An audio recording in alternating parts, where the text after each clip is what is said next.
Great.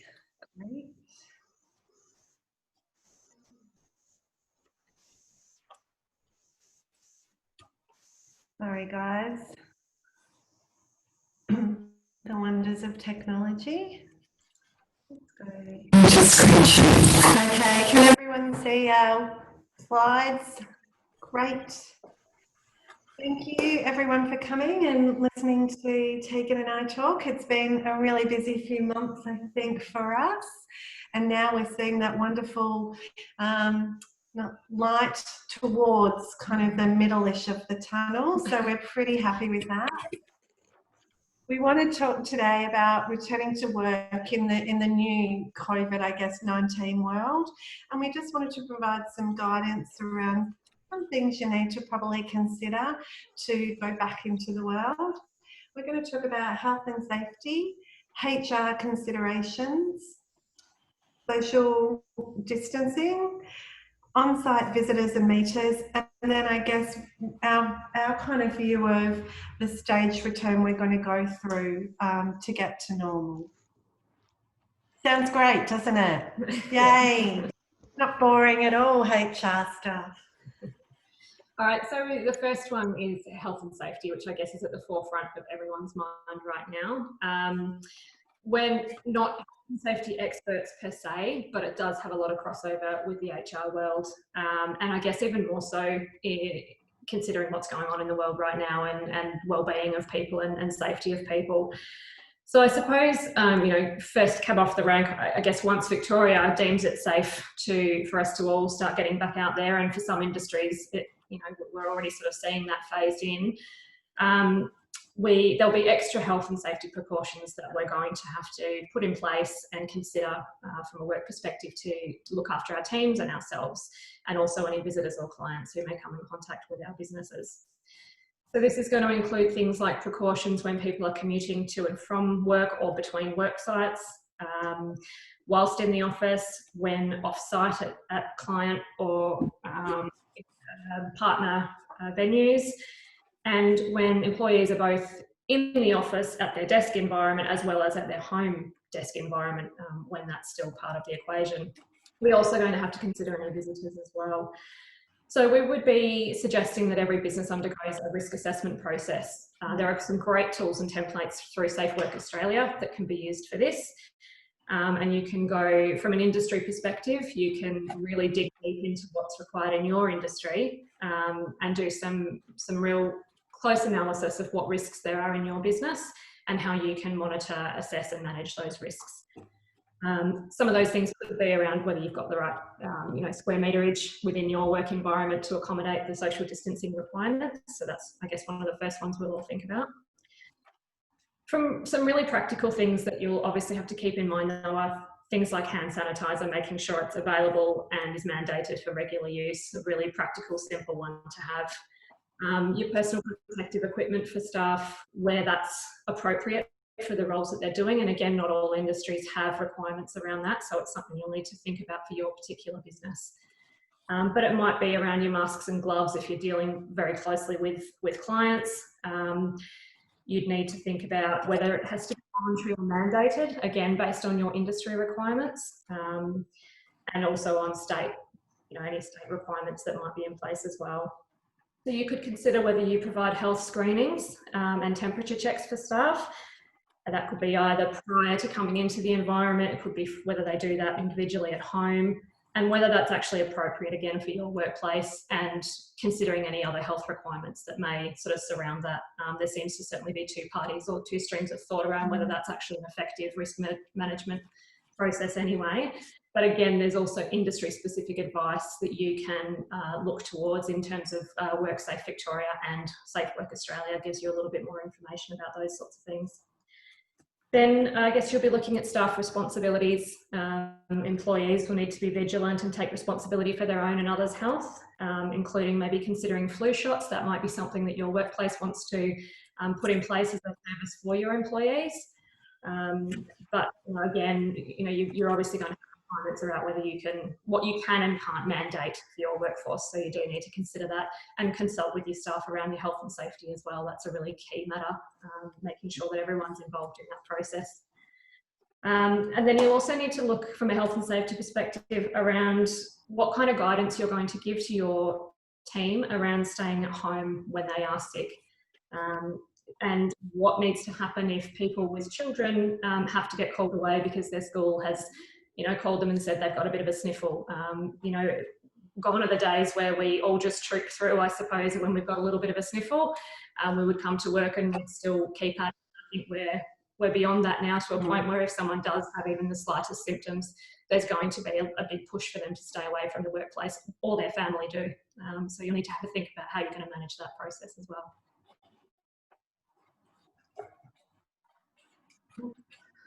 Are you doing the other? Sorry, we're just trying to tango there. Who's moving what? The next thing to look at is some HR considerations. So when we're thinking about leave, I know when a lot of people, I guess when COVID and the pandemic first happened, businesses weren't sure what was going on. A lot of people took annual leave or sick leave. Some businesses even allowed long service leave. It was a whole hodge of different leaves being taken. When you're bringing people back into the workforce or thinking about it now, it'll be really good to give people a bit of an update on their balances so everyone knows where they're standing. The second HR consideration is wellbeing, and I guess for us, wellbeing is really talking about taking care of everyone's mental health. If your company is in the position where you have an EAP program and you can allow greater access or more funding towards it, fantastic. But a lot of small to medium businesses aren't quite in that same league. So really for them, it's about making sure that their employees are being heard. So if your employees are worried or stressed or upset about coming to work, it's listening to those concerns and getting them involved, as Tegan said, in the health and safety measures we're taking to make sure everyone's safe. The next HR consideration is symptoms. What sort of policies are you going to have in place to say that if people are displaying or presenting as sick, that they do not come to work, that they stay at home? So you might think about how you're going to encourage that through perhaps a COVID-19 related policy, or whether you're just going to change your regular leave policies to be a bit stricter. I think kind of the next two go together. So it's bonuses and remuneration. With bonuses, a lot of companies obviously have seen a downturn. We're all sort of struggling to, I guess, make do, or a lot of us are. So bonuses that people had relied on in past years may not be there this year. Now, most employees would probably know that, but I would say make sure you're communicating and you're transparent with your employees as much as you can to let them know that that won't be occurring at this point in time. Similarly, if you've made changes to the way people are remunerated, so you've made changes to how much you're paying them, you really need to be communicating with them when that will come to an end or when it's going to be reviewed. One of the other things that perhaps does go with wellbeing and mental health is the fatigue.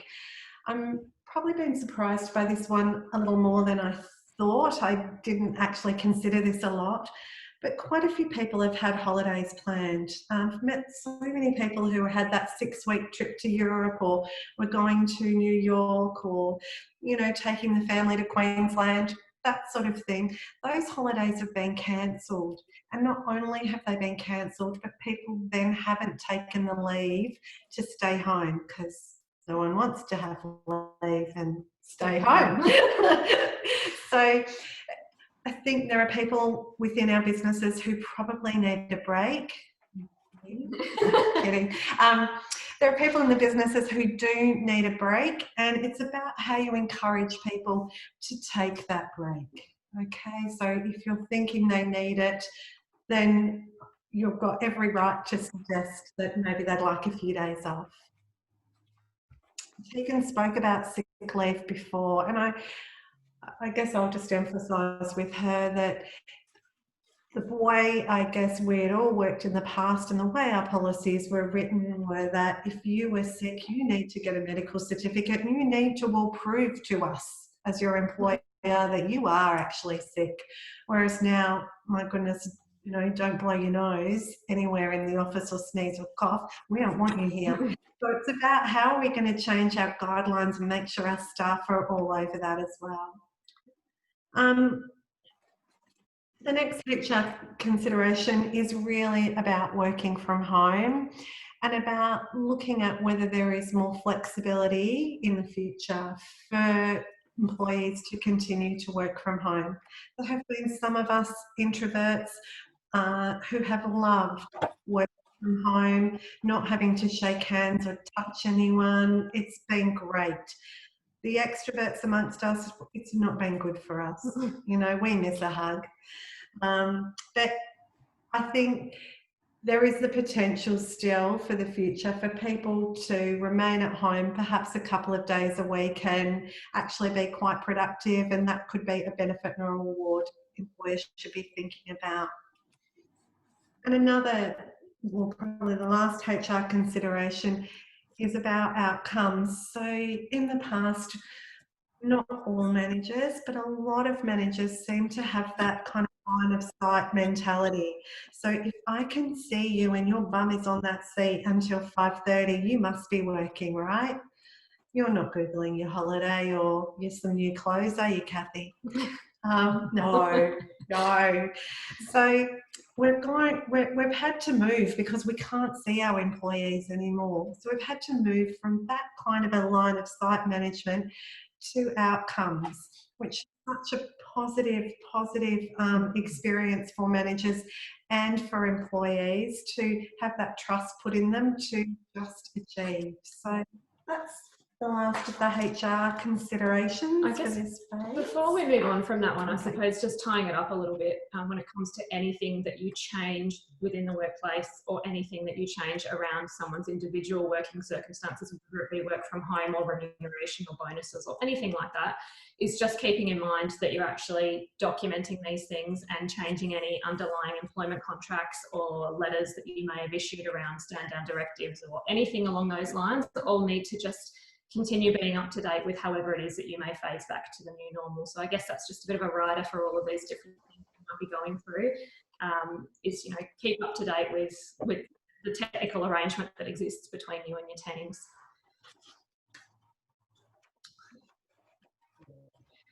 So another big consideration will be around your on-site visitors and any meetings that you have. So I guess first up, for those who may be part of, let's say, a shopping centre or any other sort of building management sort of scheme, you're going to need to keep up with any restrictions or policies that are in place by your building management team, I guess. So you've got not only your own organisation's risk assessments and health and safety considerations, but you'll have to be thinking about the others that might exist that sort of coexist alongside your business arrangements as well, and ensuring that you can, you know, have some kind of collaboration or cooperation between those two areas. Off-site safety, so you'll need to be having a little bit of a think about the risks that may be present for employees when returning to the office from an off-site destination, or where they might be going to an off-site destination, what risks might be present there as well. So a lot of this stuff is going to change for people. It may add time if you're having to go through any kind of screening process, or you're having to document health and safety considerations that you haven't had to do before.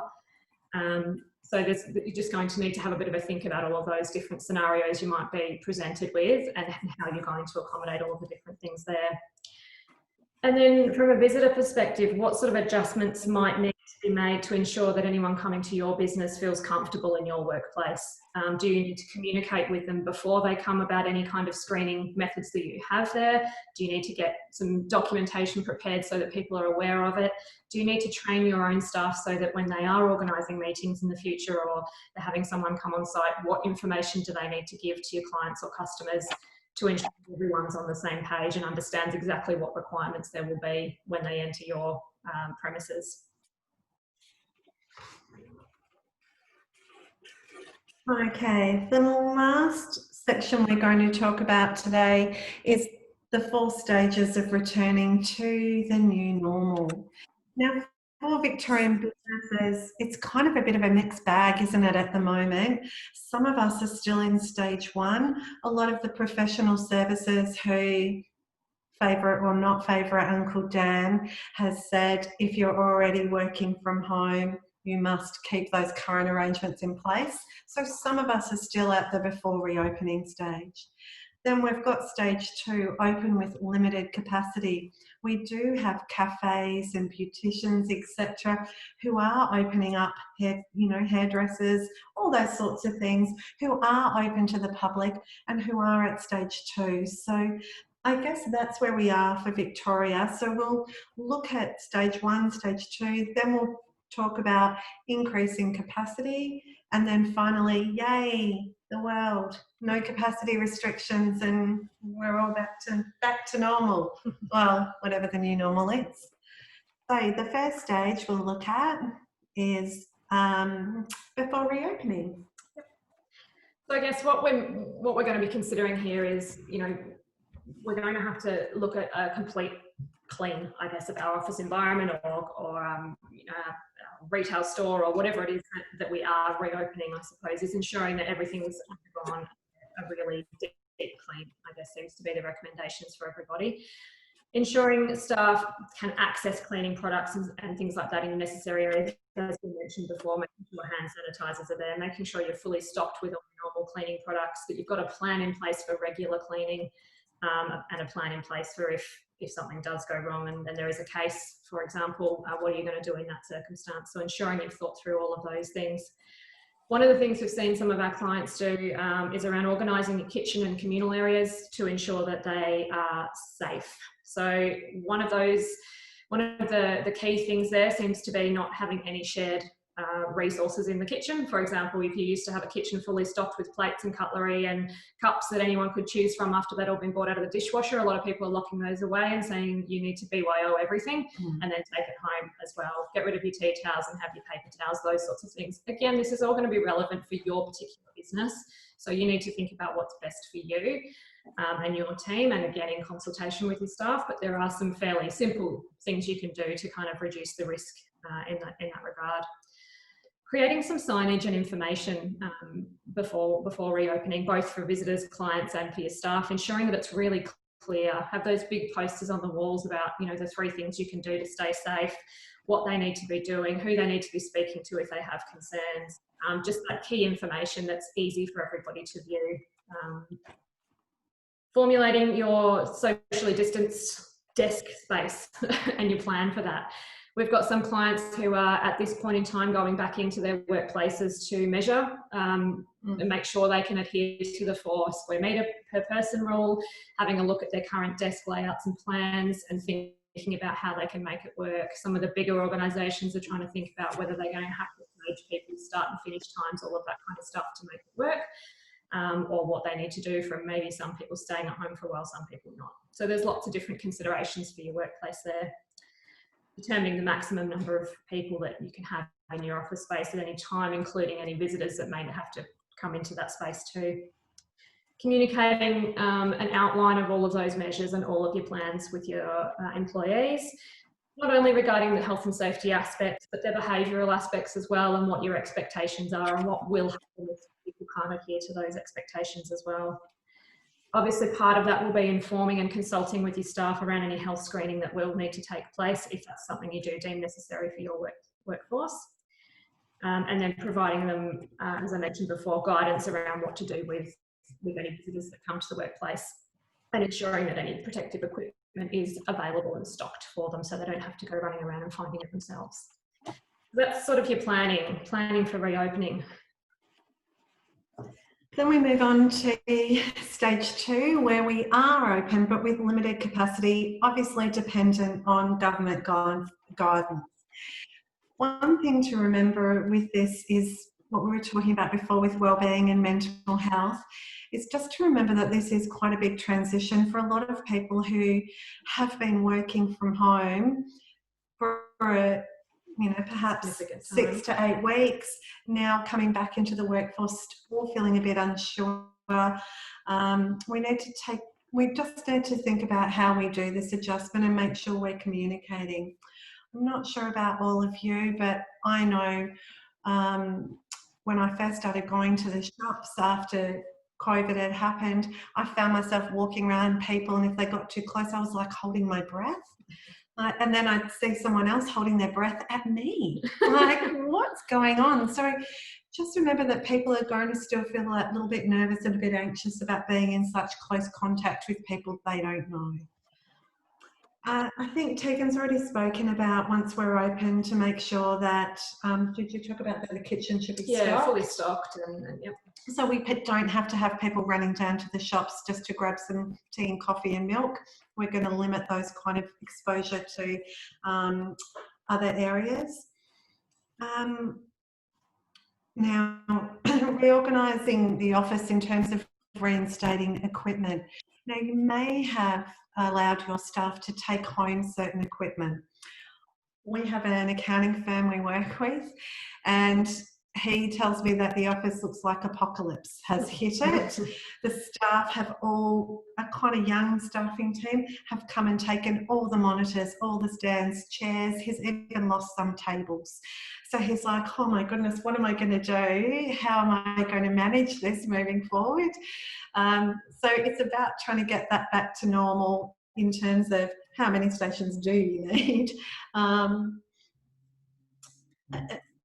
One of the other ideas that I know Tegan and I have talked about, because this has happened at her school, and we love the idea of positivity. So we like the idea of creating a beautiful welcome message, you know, for your staff, or a little welcome pack, or, you know, guess how much we need you. I think Tegan's kids had, they got bubble wands. Yeah, the kids went back to school and the teachers had big bubble wands for them all. They all got to make a little king and queen crown for the day, and the kids felt it was that real welcome message. And I don't see why that doesn't apply to adults too. Yeah, you know, it's been such a big change and such a big impact on people, and people are anxious, that why not make some kind of extra fun and positivity around that return as you start bringing people back in, and just make them feel welcome. You know, it's not like this just applies to a few people. We've all been through it together. So make it a bit of fun and I guess use it as a positive time. When you're thinking about people coming back to the office in a limited capacity, so you can only have a certain number, I guess, of people in the office at one time, there's kind of two trains of thought, and you may need to think about your own business and what you think could work for you. One of these is to bring people back who are part of a team, who are one department, have them all come and work in the office together so they can spend time again bonding, getting to know each other, working together. And the other school of thought is those teams may have already been communicating because they were already close. Perhaps that team has not had as much interaction with some of the other departments. So perhaps your administration team hasn't had as much time with your coaching team or your teachers. So you may bring a few people back, or, you know, from each team that you work with, make sure that they can all socially distance having lunch together and create those bonds again. So it's probably worth thinking about what would work best for your office. The last thing, when you're coming back on a limited capacity, I guess we're assuming that there could still be some work from home occurring. We really need to think about this. It's pretty okay for me to pick up my laptop and bring it in and out of work every day. That's all right.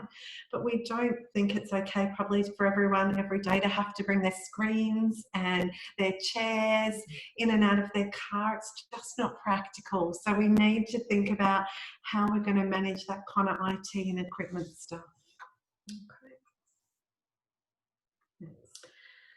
So as we start to look at increasing capacity, I guess an important thing before I sort of go into the detail on this one, I guess we all probably need to remember, and I think we all realise it anyway, that while we've sort of indicated there's stage 1, 2, 3 and 4, it's not really likely that this is going to be a completely linear process. There's every likelihood, and we already see it in the news, of there being little clusters of outbreaks, and you may actually come to a time where you have to go back to stage 1 for a brief period of time. So I guess it's keeping that in mind, that you might be, you know, trying to move forward towards the new normal, but there may be moments where you have to take a step back as well. So it's bearing that in mind, and that's why it's so important to keep communicating with your employees and your teams about about what you're doing at any point in time, just so you're all on the same page there. But I guess as we do sort of look towards increasing capacity with all going well, we're broadening the number of people in the workplace, both, you know, clients, customers and your employees according to government guidelines, ensuring that you're still up to date with what your requirements are, keeping your social distancing and cleaning measures in place from your previous stages most likely, but regularly updating your employees regarding what the expectations are, and again keeping on top of those employment requirements too if you are increasing hours for anyone as business starts to ramp back up again, or if you're having to maintain the status quo for a little bit longer because financials aren't supporting. You know, there's lots of different possible scenarios for all different businesses. It's just about making sure you're aware of what's going on in yours and how it's going to impact on your employees as you kind of move between the phases. And I guess, yeah, the next one is about that new normal, the new normal world. Yay, this is where I get to hug people again. So this is when no government restrictions, I don't have to stand too far away from you. I guess this is probably, and possibly all the way through, we all know there's been some terrible stories, but there's also been some wonderful silver linings for a lot of businesses. A lot of people have been able to pivot and learn a lot of new things. So for us, getting back to business is possibly about having a step back, having a look at what are all the silver linings that have come from the COVID pandemic. So things such as maybe your costs have reduced. We do Zoom now. We don't need to necessarily all fly interstate, overseas, etc. to meet. We can meet virtually, so that can reduce costs. If you have an office space and you are reducing or allowing some of your workforce to work from home part-time, you could potentially reduce that office space, your heating costs, cooling costs, all of those things to help you save money. Employees could be happier because they get greater flexibility and we've trusted them to just get on and do their job. So if we can keep that mentality going by allowing people the flexibility to work from home, to change their hours as suits them. I guess another one, and it's been forced upon us by what's happened, but it's definitely a silver lining, is a greater focus on health and safety and well-being of employees, visitors and yourselves as business owners as well. It's keeping that front of mind, and I think that can only be good for everyone as we all move forward to the brave new world, whenever that may come. And I guess that's another important point is, you know, while we said we may be moving between these phases and backwards potentially, we don't know when the no capacity restrictions are going to actually come in place, and I suppose we're looking at whenever a vaccine is available is really all they can tell us right now. So the reality is we could be in this staged process for quite some time, and again I think where we can take the silver linings from that and make that part of our business as we move forward, that can only be a good thing for the future of business. That is us done. Thank you very much. Does anyone have any questions for us? I have a couple of questions. Sorry. The first one is with the expectation that, you know, you don't want staff going to work if they're the slightest bit unwell. Do you see there being some more flexibility with personal leave allowances, and do you see that as something coming into IR, I guess, across the board? I think there's highly likely to be some change that happens in the IR space, not only in the leave area, but in flexibility of working practices too. I think this has inevitably forced business and unions and, you know, Fair Work to think about things a little bit differently, and so I think there will certainly be some changes in that space. I think from a really practical perspective, employers will need to be probably thinking very pragmatically about leave and particularly personal leave, because as you say, you know, you have a positive obligation as a business owner to ensure that everyone is safe in the workplace. And even more so now because of the restrictions and because of all of the requirements put upon you from Safe Work Australia and the 10 safe work principles and those sorts of things. So I think leave is definitely going to be one of those things that's going to have the pressure put on it to be a little bit more flexible. But I think there's also going to be an ability to be more flexible with working practices to take a bit of the pressure off leave balances as well. In that sense that if you do have someone who just has a sniffle or a cough, but they feel perfectly well and they have proven that they can work from home, you can be a little bit more flexible with it. Or if they've been called to grab their child from school because the child has a sniffle and the child is 11, 12, 13, 14 and can quite independently lie on the couch all day or play video games and doesn't need to be closely supervised, the employee may still well be able to work from home. Yeah. So, I guess it in some ways takes the pressure off leave to some degree if there's work from home possibilities as well. So. Yeah, well, and I guess the last thing you want is someone masking an illness because they don't want to be penalised financially. Absolutely, and that's potentially where you're going to get yourself in hot water if there's no flexibility there, is that people will start to lose out financially because they've run out of leave. Yeah. Actually, Catherine, the last thing that you want in your life is a sick 14-year-old lying on the couch playing video games. I say that from personal experience. You just I have to say the last thing I want is a 14-year-old. Yeah. Been there, done that. And it's not a very pleasant time for anybody. It's all to come still. Don't tell me that. Don't tell her. I keep telling her how easy it is once they get older. Yeah, so what you can do is what some of the private schools do is they actually just send them away for a year. Yeah. It works really well. It's a win-win. It's a win-win. My other question related to the sharing of like plates and crockery and cutlery and stuff. Is there actually any evidence about it being spread that way? Depends on who you listen to, I think. And again, I think that's where it'll come down to thinking about your industry and where the risks are most likely to appear, because you can't possibly eradicate every risk. So you're going to have to go through that process of what's a high risk for your industry, what's a lower risk, and what can you actually do to mitigate the risks. Especially when you have some staff that are already germaphobes and walk around with Glen 20. I think absolutely. I would say for those staff,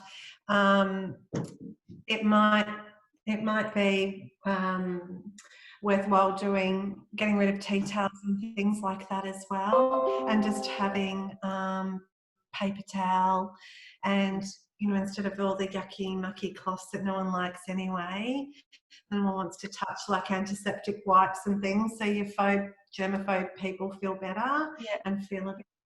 I do have a lot of that, but the practicality is that you still need some basic things. A rider across it all is I would just ask your team what they feel comfortable with and come to some kind of middle ground where everyone's comfortable and what is practical and affordable as well. I mean, it has to be reasonable, doesn't it? Yeah. Everyone could carry their little camping bag with their little cup and plate and knife and fork. A mess kit. That's it. Mess kit. Because at the moment they don't know. So no, whether it does or it doesn't. Exactly. Well, especially when you're touching door handles and I think it's probably going to be some of your bigger risk areas, and that's what I mean by, I guess, grading what your risks are. Your high touch areas in the business, you're not wanting to do something about it, but the less risky places, and if it's not financially viable, then you might not be able to necessarily the smaller things. And some of it's not even financial, it's practical and also, I guess, sustainable. Do you then bring in disposable? I know. And that's a whole nother issue. So, Leanne, I was just wondering whether you guys might be collating perhaps some best practice as, organisations are moving back. It would be really helpful because I think sometimes just hearing what other people are doing, other people can then model that. So I don't know whether that's something you guys intended to do, but it was perhaps something that people could tap into if it's something on your website, or we can. Definitely. Because I think, I mean, every context is different, but there's going to be those similar things that everyone's going, oh, that's a great idea. You know, we could do that. Yeah. And it's sort of like the power of the collective, as everybody's good ideas are then sort of brought forward. So anyway, I just thought that might be. Did anyone have anything they'd like to share in relation to some of the content the girls? And thank you so much. That was so helpful. Any thoughts you might have on any of those things or practices that might be in place in some of your organisations that might be helpful to share? Well, I think just getting contact details from all your visitors. So people coming in, that if you do have to do contract tracing, that it's important that you are able to do that fairly quickly. There is actually something, and I'll see whether we can potentially share it. Maybe Edwina will get in touch or something after, but there's some new privacy information that's come out around that sort of information that businesses are now being asked to collect as well. Just some guidelines around ensuring you're still adhering to the Privacy Act and privacy principles around any information you are collecting from a health and safety point of view. So it's just important one to keep in mind that you're only using it obviously for the purposes that it's meant to be used for, but there might be some extra guidance there. I haven't read it in detail yet, but if it's worth sharing, I'll let you know. Thank you. Yeah. All righty. Well, girls, thank you so much. We'll do another virtual clap, I think. Thank you so much for coming, and you know, we love having you part of our group, and to just hear that you are at the coalface supporting people at this time of uncertainty. And I think probably the really important thing is that there's no question too small to ask, that sometimes, you know, that all questions, and just hearing you talk, there is just so much to consider, that it's impossible for us to do that. So yeah, just really helpful. We have recorded today's session, so we'll make it available to people who couldn't be here. And I should mention that Kylie has text to apologise. She's normally here and was unable to join us at the last minute. So yeah, we miss her. So thank you. And I might hand over to Chris now, and he can introduce Michelle, and we'll go on to our next item. Thank you. Thanks, Edwina. I was muted there. Some may say that's not such a bad thing, after all.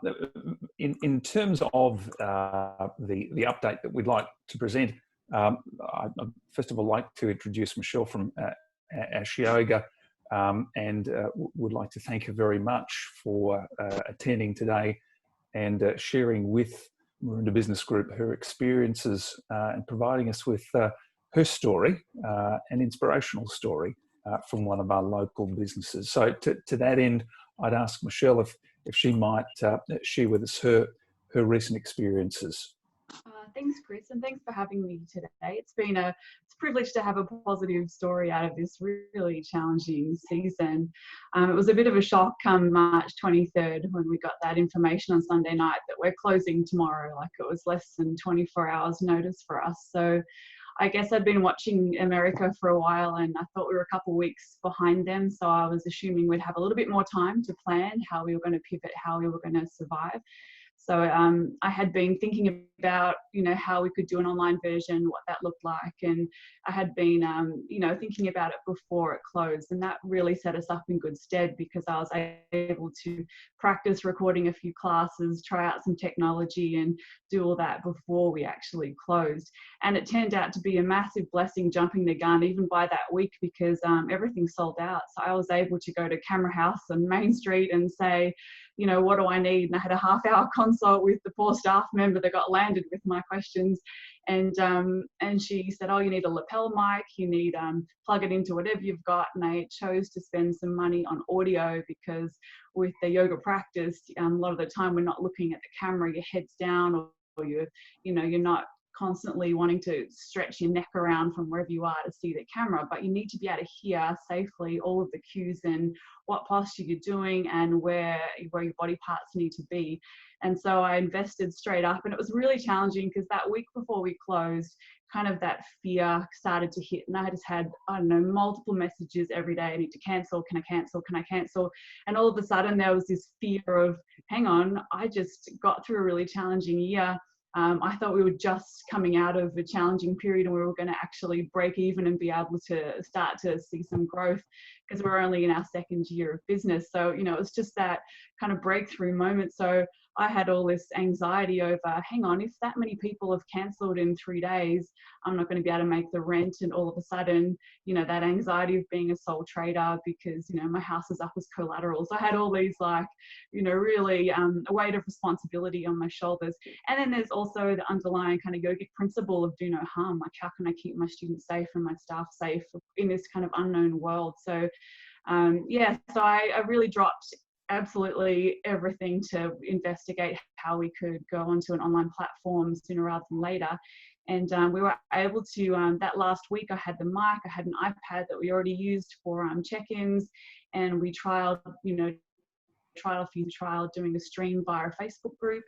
I felt that would be the easiest because there was no outlay. I could just create a group and then live stream a class and see how that worked on the user experience end, as well as how it was for the staff.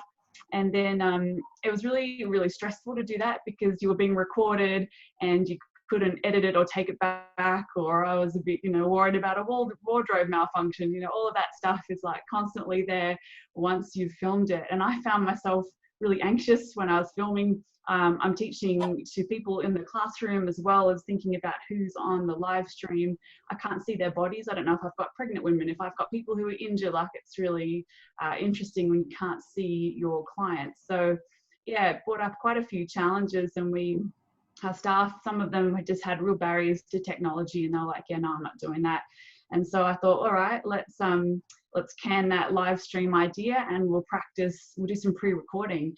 And so, I'm Googling every, minute I've got spared, which software works best, how do I edit a video? How do I, because my staff were, some of them are older adults, they just didn't feel comfortable in front of a camera, or the technology was a massive barrier for them. And so I organized these filming sessions, and I just did, when we closed, we did one-on-one, and I would film them and have to coach. And then they'd be like, oh, edit that out. Oh, edit that out. I'm like, oh, every time you say that, it's so much work for me behind the scenes. But I got better at it, and I got better at coaching them and what to teach. And so then I just built up a pre-recorded on-demand platform. I investigated, what would be best, because Facebook didn't work for a good third of my students who didn't want to use social media. So I was doubling up my time. I was uploading to a Facebook group as well as uploading to a YouTube channel, and it was just taking me, I worked out 4 hours per class of back-end work in order to provide one class. And I've got students on unlimited memberships that are paying me like $40 a week for the highest membership. And so I really felt like I wanted to provide a really good service where they were getting at least 5 classes that were new and unique every week. So I put quite a high pressure on myself. And then I also have a whole heap of students on 1 a week and 2 a week memberships. And I just had a discussion with a mentor, and he mentioned, look, in this time, everyone's losing. Could you give back something? Could you be generous? And so I thought, you know what, I want to reward the people that choose to stick with us through this period and continue to maintain their weekly payments of their monthly memberships by giving them full access to the classes. So everyone, if they were on a 1 a week, a 2 a week, or an unlimited membership, anything that was on an ongoing contract, we do a 6 and 12-month contract. If they chose to maintain the payments while we were physically closed, got full access to a website. And I did a heap of research and chose an online platform that was more of a done-for-you platform, so we could get it up and running really quick. I didn't have to, it was, we used Thinkific, which is like an online courses platform. So I have a graphic designer, and I said, I need this like now or yesterday. And she said, I can, give me all this information. I sent her all the text for the placeholders, and she got that up really quick. And I was able to, move my Facebook group people and move my YouTube channel people all into the one platform. platform where they had to log on, and then they could see all the classes. And it was way better than Facebook, because what happened in the group is someone would comment on a video and it would pop up to the top of the feed, and so you could never see which class was recent, which one was old, and it was really hard to find what you wanted. And then we also had a heap of feedback that we don't want 1 hour classes. Like if we're at home, we don't have time, and it's a different psyche. When you come to a studio, you want a long class because you want this oasis, this kind of sacred space away from home that's quiet, without your kids, without busy walls, without any distractions, this kind of self-nurturing environment. Whereas when you're at home, like, you've got constant interruptions and limited space, and not always the ideal environment for practicing. So we want shorter classes. And so all of a sudden I'm like, oh, short classes are hard in a yoga practice, because we like to, do mindful movement. It's breathing and it's slow. And so I worked out I had to film something 3 times to make it 15 minutes to really shorten it down. And we started producing 10-minute clips, 15-minute clips. We produced some chair yoga on a chair. So while you're at your desk, you can do like all these kind of chest expansion and just get some movement back into the body, because everyone's at the computer all the time.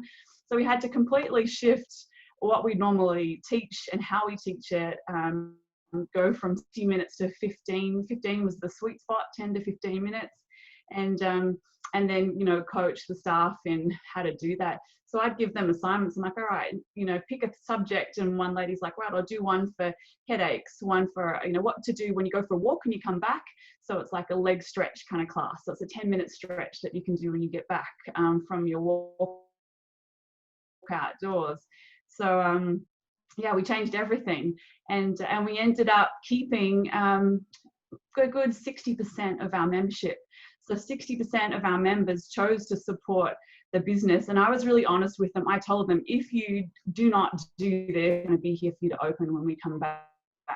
And in relief, I, had we're only just kind of breaking even. I said, look, I'm not drawing a wage. My staff are volunteering time, but if you'll support us through this, then, I made it pretty clear that I was, a little desperate for them to maintain their memberships. And also that there was grace around all of those decisions, because some people lost their jobs. They can't maintain a membership, and some don't have internet, or some don't have a place that they can practice. So we did lose or suspend quite a few memberships, and I got some advice on how to articulate these options. So people would ask me, oh, you're closing, and they'd be like horrified that their payment came out. And I'm like, I communicated everything, but people didn't read.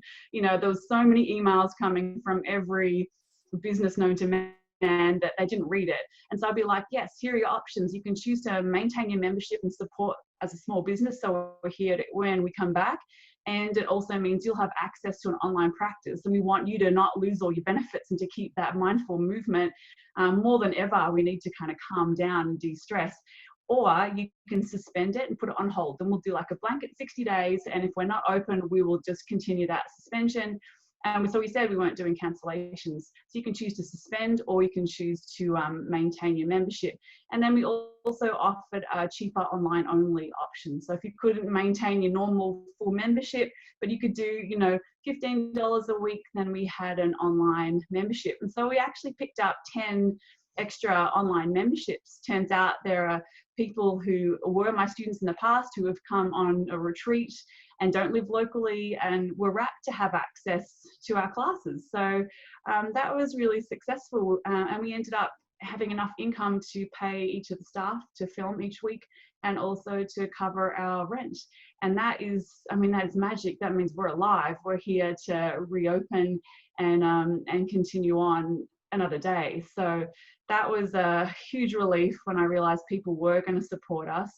Part of the challenge was the comparison to other online platforms. And you think, why would someone pay me more when they could, go on to like Yoga Glow and for $18 a month get access to like thousands of classes of experts from all over the world. And it was really humbling to see that people do want to support the local business, and people do want to support, they want to continue what's familiar and what they have chosen.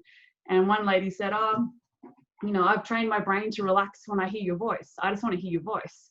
And it was this constant familiarity, and that brought comfort in a really turbulent time. So yeah, in a rut. There's been a lot going on. I've never worked harder.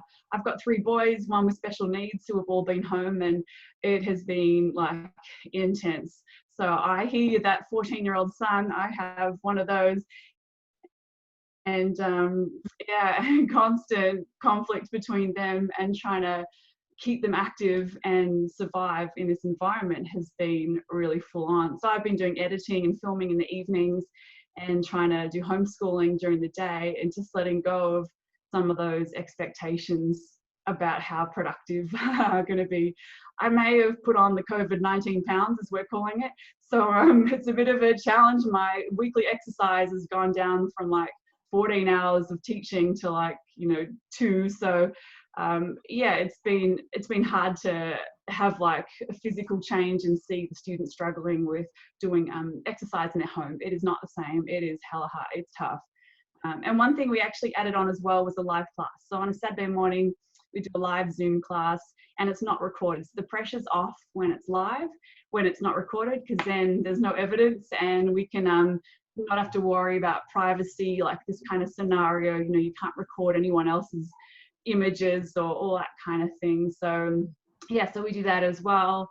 And then our next challenge is how we reopen. So June 22, we've got the go ahead to have a max of 10 in the class. And that provides another massive challenge for us, because we're going to have to do a hybrid program where we record as well as practice in person. So yeah, we're in that open stage, that pre-open stage, stage 1, but I think stage 2 is going to be even harder for us.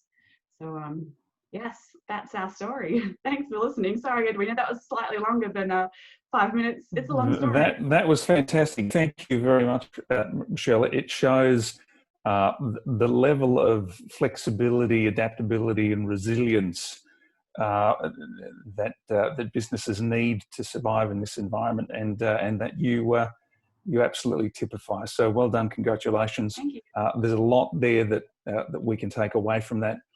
I'm simply exhausted listening to you, I have to say. I might have to enroll into one of your short yoga sessions. But well done. That's wonderful news, and we wish you and the other businesses here all the very best working through this point in time. So thank you again. Edwina, I'm just very mindful of time. So what I might do is present to the group an overview of some of the council activities that we currently have in train, giving you a very brief overview of some of the initiatives and assistance measures that we're seeking to implement. But before I do, and very remiss of me, I just wanted to, is Michelle still with us, or did she move on? No, are you there, Michelle? Yes. Before I start, I just wanted to ask whether the group had any questions for Michelle. That was very rude of me to move on that quickly. Any questions for Michelle? Any hands? Please raise your hand if you'd like to ask something of Michelle. Chris, I think a few people are doing some questions in the group chat there to Michelle, so everyone can see them. Michelle, here's one. What was the website platform that you used? Yeah, so I chose, it's called Thinkific, so that's the host. It's the same as Teachable. So there's 2 main ones, Teachable and Thinkific, and Teachable actually take a cut of all of the dollars that students pay. So that one becomes cheaper. Like, it looks like it's cheaper, but when you actually take a cut out of each student, then it becomes more expensive. So I chose to go with the Thinkific one. I think it would have been, if we were on a big scale, it would have been better to have maybe a web designer do like a plugin for a WordPress website for like LearnDash or something like that. But for the turnaround and the done for you, the speed of it, it's a pretty modern product. And I just put the website up there as well, so you can have a look at that look and feel, because that entire website is actually the Thinkific platform. And if you upgrade to like the next level, you can customize the URL. So if you get the base, there's a free kind of entry level. It's just like thinkific.com/Asha Yoga. So we could have kept it like that, but you know how these things go. You always have to upgrade in order to get the, you always need, if I wanted a membership site to be able to pay each month, you had to have the full, the pro the pro subscription. So yeah, that's the website is online at ashayoga.com.au, and that's what it looks like. But it's 100% built on a Thinkific website, and that all of the templates, all of the pages, that all comes with that monthly subscription. You just type in, fill the blanks, and upload the video. It's like pretty easy. It's plug and play. It's been amazing. That's excellent. Any other questions the group might have for Michelle? There was one there. What's the monthly charge for it? That's coming from Edwina. It ranges from free for, I think you can upload 3 courses for free, and you can charge a single payment. So if they're paying $50 for 3 sessions, it's free. So you get, you've got nothing to lose by having a muck around with it. And then if you want to have more than 3 courses, or if you want to have any other options, you have to up it. If you want to drip feed something each week, you've got to have the top one. So I think it's around US 59 for the moderate range one, and then 79 for the pro one. So I think I'm on the 79, but that's 79 US, so I'm looking at $100 per month for that. So I had to work out how many members was that worth it. But for me, it was how many members can I save from not cancelling. So that was a no-brainer for us. But yeah, not as pricey as some of the other ones. The other main one is Kajabi, and Kajabi is like, I don't know, 125 US. You make another jump. And then there's also some hidden costs as well. So yeah, I did the research. That one's a good one. Excellent. Any other questions for Michelle? The next one would be, how soon can we enrol for a number of sessions, Michelle? I know, right? I was going to say, there's a free trial. There you go. You've got get a discount for a group rate, I would expect. And we also, now we've got availability of Zoom. It's been quite successful. Like we can see, like in this format, you can actually see people practicing. So it does work, in a live scenario. So yeah, it's not quite the same energetically, especially for meditation. You can't really feel like you can when you're in a full group together, but it's got its place. Yeah, there's some serious perks. Well done. There are no further questions coming through. Mindful of time. Sorry, any final questions? No? Great. Again, thank you, Michelle. Really appreciate you sharing your insights and your story with us. From a council perspective, I'll move through things very, very quickly, mindful of time. Council, through the Business and Activity Centre Development Team, continue to engage with our businesses through a number of mediums in terms of electronic direct mail to 5,000 businesses. We do that twice a month, leading people to a website, distribution of a whole host of business assistance, webinars, sessions, etc. One of the key projects that the team are currently engaged in is the Bayswater Business Precinct project. You've heard me talk to this before. 4,800 businesses in the manufacturing precinct that cuts across Knox, Maroondah and Yarra Ranges, with 48% of Maroondah's employment coming from manufacturing and construction. It's a significant employer.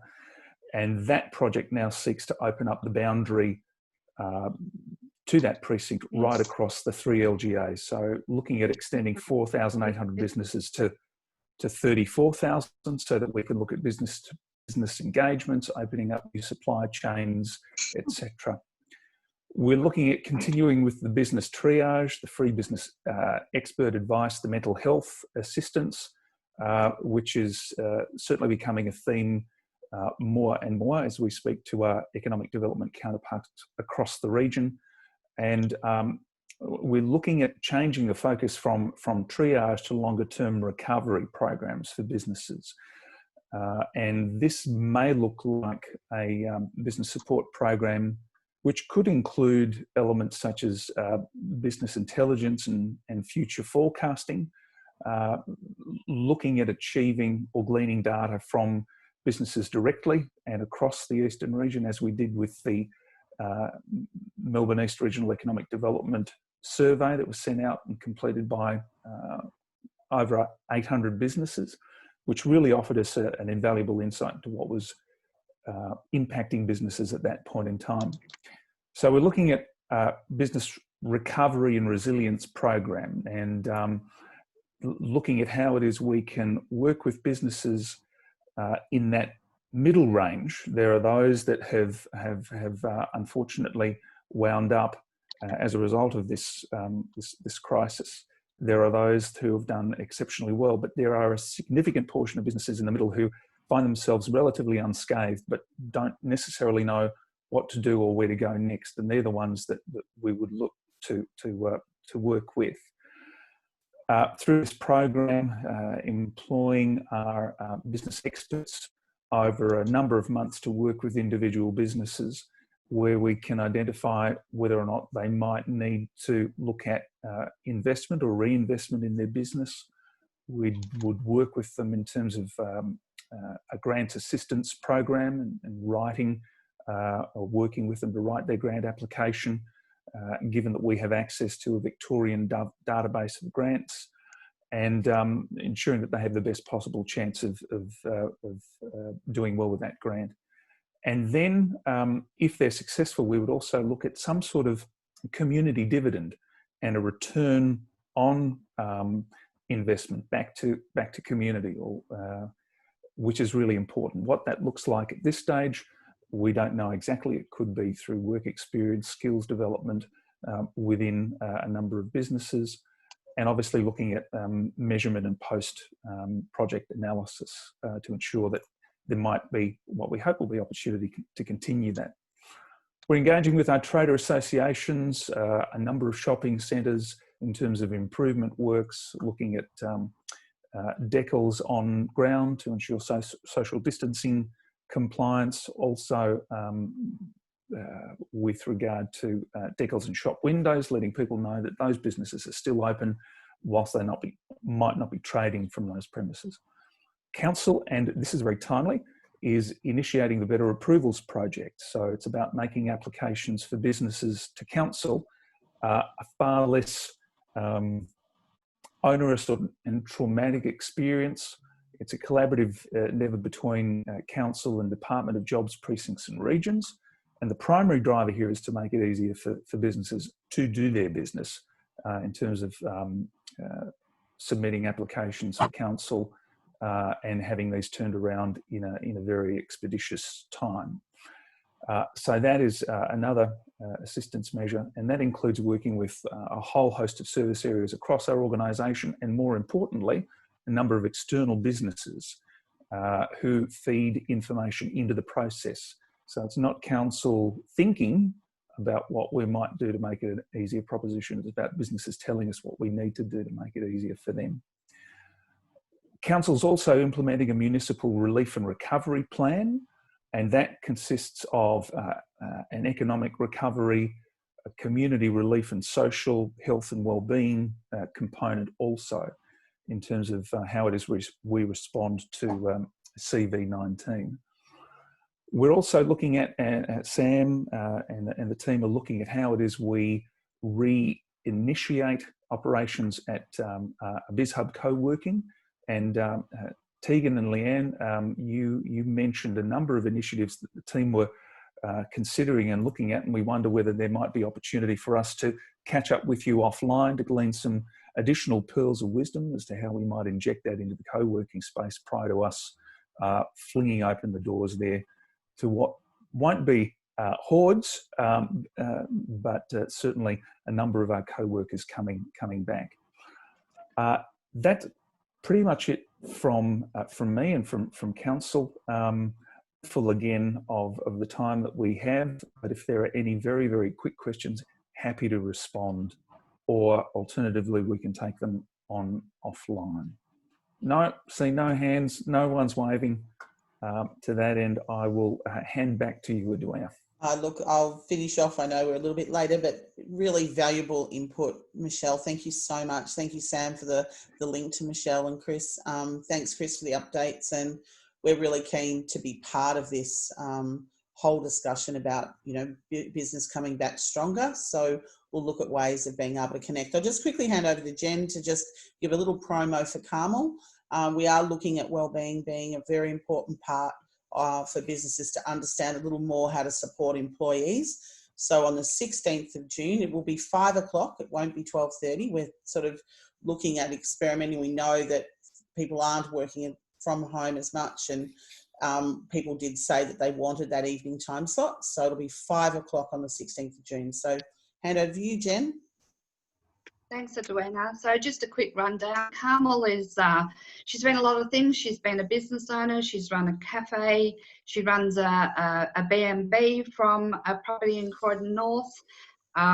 She's been a personal and executive coach, very much into the health, wellness of mind and body, and looking at how, as owners and as business operators, and where we've all come through this journey, as to how we can come through it in our headspace and in our own personal feeling in a better way than where we've been in it. So hopefully you can join us for that. I think she's a pretty good all-rounder, and I think you'll all get something out of it.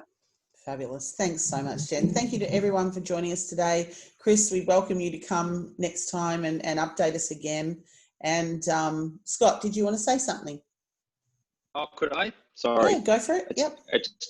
I don't know if it's a happy thought to leave you on or not. Can I borrow your screen for 30 seconds? Can you give me permission? Sure. It struck me in the last 24 hours. So, like in the 1960s, this guy wrote a book called The Lucky Country about Australia. And it struck me in the last sort of 24 hours just how lucky we are. Even when we had a crisis like the bushfires, in a very short space of time, 30 or 40 or $50 million was raised to help our rural fire service. And I just wanted to share with you, just give me 2 seconds and I'll share this thing with you. Open, come on.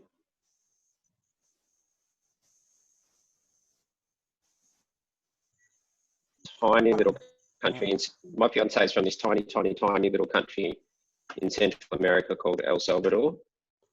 And hopefully this works okay. Yep.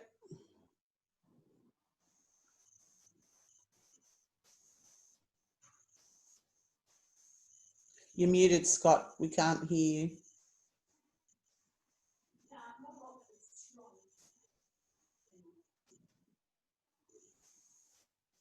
You're muted. Can't hear. Yeah, that's better. But, I don't know if you could you see that video? Yeah. That's what it looks like from the front door of where my fiance used to live in El Salvador today. They've been hit by this massive tropical storm, and no one's talking about it on the news or anywhere. And it just, what it struck me was just, even in the midst of this pandemic, what a lucky country we actually are. And the support and the help we get from each other, and the fact that we're predominantly a safe country and we're predominantly a reasonably wealthy country. And I don't know. I feel like you don't walk away from that video feeling terrible. Walk away from it feeling good, that we're very, very fortunate to be where we are and in the position that we're in, even though we're in the midst of a bit of a mongrel of a thing. That's all. Thank you. No worries. All right. Well, thanks everyone. We look forward to you joining us again at 5 o'clock on Tuesday the 16th, 2 weeks from today. Yeah, we'll probably get in contact. Ash, I was going to get in contact with you to see if you'd like to do a business spotlight at that meeting. Are you happy to do that? On the 16th of June? Yes. Yeah, that would be great. Fantastic. I'll catch up with you and we can have a chat about it. So that'll be lovely. Okay. All righty. Well, have a great week, everyone. And thanks again, Leanne and Tegan. That was fantastic. Just so valuable. And Michelle, we wish you all the best. And I'm going to go in and I might even join a class. I think I feel a little bit less awkward coming online. So well done, everyone. Have a great couple of weeks and see you on the 16th. Thanks. Bye. Bye. Thank you. See you later.